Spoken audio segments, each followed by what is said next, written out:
AOC says so many people in this country hate women. Oh, geez.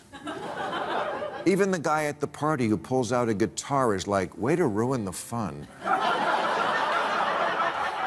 I'd love to have AOC on the show, and Mandami and Elizabeth Warren, but I can't subpoena the guests. And I can't fix that what the Democrats are scared of more than anything else, I mean, obviously besides gluten. Even the country's oldest Latino civil rights group came out against it, yet AOC keeps defending it, saying gender is fluid, language is fluid. Yes, and Latino voters are fluid. Bill Maher has fired at AOC, and it's scorching. Maher never exactly cheered for the New Yorker when she first stormed onto the political scene, but her recent public remarks, mixed with her brand of woke politics, have done nothing to win him over.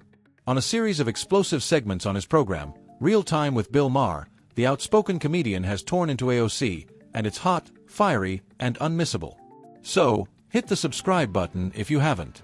Let's dive right. James Carville knew how to win, and he blamed the Democratic losses this November 2nd on stupid wokeness, to which AOC fired back that wokeness is a term almost exclusively used by older people these days. So that should tell you all you need to know. What? This is a term folks like you brought out very recently and had been proudly displaying at every march since. Just last year, The Guardian declared woke the word of our era. I guess they didn't get the memo from the Mean Girls Club. Into the chaos. Not only is AOC strongly aligned with woke politics, but critics argue she appears increasingly out of touch with everyday concerns.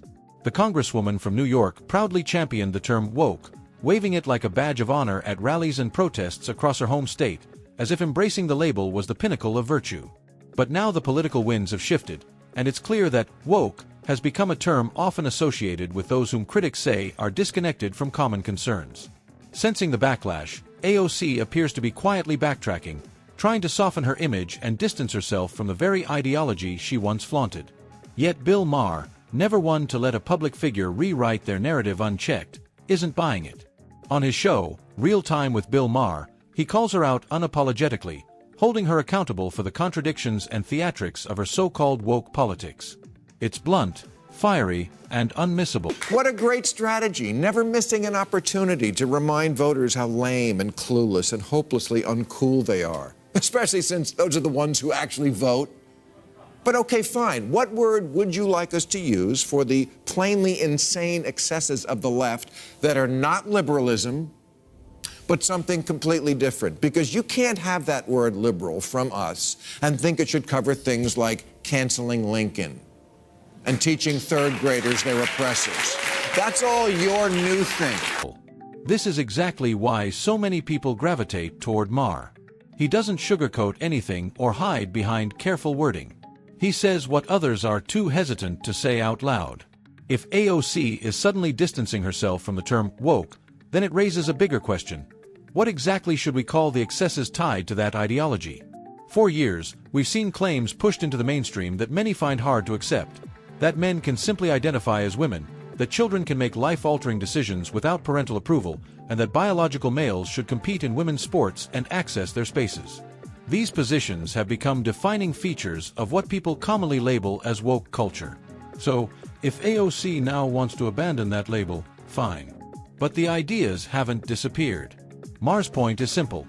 You can rebrand it all you want, but the underlying issues remain, and people are still going to question them. I remember vividly how the term latinx was pushed by liberals, championed by figures like Gavin Newsom and AOC.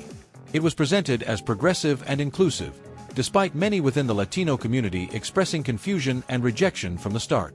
Polls and street interviews made it clear that the vast majority of people it was meant to represent didn't identify with it at all. Yet the push continued, as if activists were speaking over the people they claimed to defend. Then came the backlash. Once it became impossible to ignore, Gavin Newsom began walking it back, softening his stance and avoiding the term. AOC, on the other hand, defended it by arguing that language is fluid and evolving. But to many voters, that response felt dismissive and out of touch. Moments like this didn't just spark debate. They played a role in eroding trust and ultimately cost them at the ballot box. Here, Maher is making the case that figures like AOC are part of the reason many Asian and Latino voters have begun drifting toward the Republican Party. In his view, it's not some grand political realignment out of nowhere.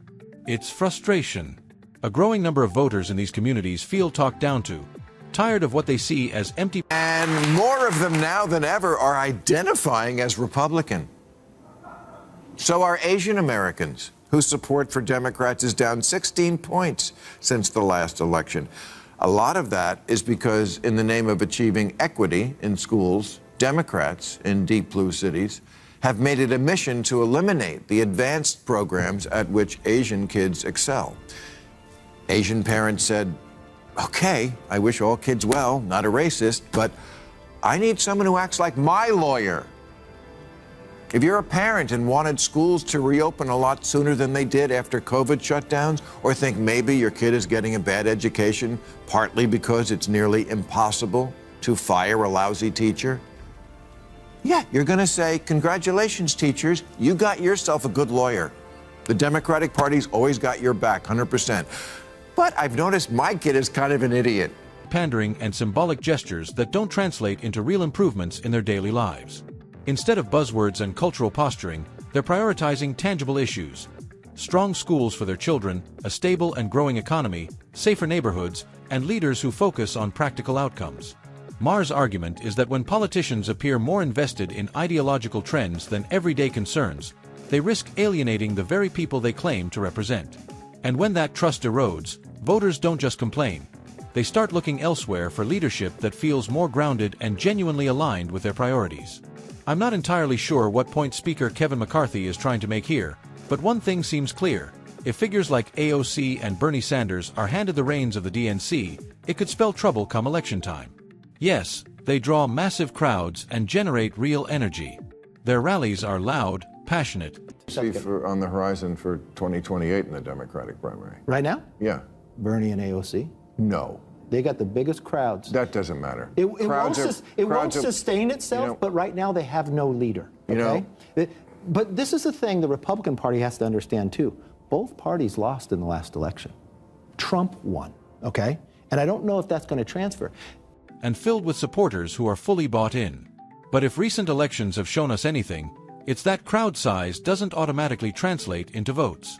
Enthusiasm in the moment doesn't always carry over to the ballot box. We've seen this play out before.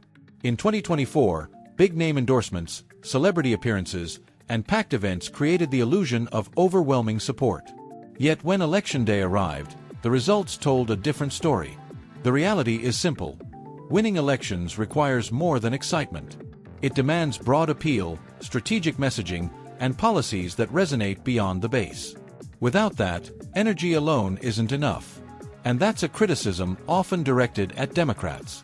It's not about who can raise the most money. It never has been. Take Kamala Harris, for example. In the last election cycle, she pulled in an enormous Baggett adjacent, and then Vance and Jr. will fight it out for that crowd. But AOC and Bernie, and who's at the top of the ticket? They're going to lead right now. Who's at the top of that ticket, Kevin? Because if it's not Bernie, he's going to be vice president and then wait his turn? No, it would be. Bernie's been running each time. I'm just saying who's in the lead right now. I don't think that's how it ends up. But big crowds don't necessarily mean who's the right candidate. You know, when I started but it drives where the ideas are going to go. It's going to drive the money for a while. It doesn't make them the winner. It doesn't make them the winner. You'll have to wait till you'll get 2 years out. And then you'll start seeing these governors that start showing solutions. You also have to know, what is the issue going to be? Are we going to have a foreign policy issue? Are we going to have an economic issue?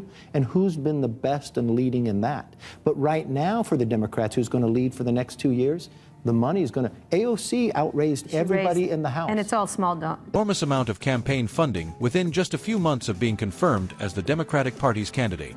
The numbers were impressive, dominating headlines and creating the perception of unstoppable momentum.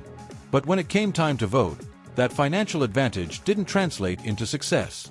What followed was one of the most significant electoral setbacks in recent history. The lesson here is clear. Money can amplify a message, but it can't fix a weak one. Voters aren't simply swayed by big budgets or flashy campaigns.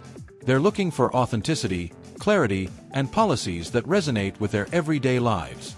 Without that connection, Even the most well-funded campaign can collapse when it matters most. AOC, Mandani are not Democrats. They'll be the first to tell you that. They're democratic socialists, and that's a very different thing, and I don't think people know that yet. I don't think people realize we already have a lot of socialism. Social Security, Medicare, Medicaid, unemployment insurance, food stamps, veterans benefits, Pell Grants, COVID-era payments, farm subsidies, disability payments, Fannie Mae, Freddie Mac, corporate bailouts, and the jobs program that is building weapons the Pentagon doesn't even want.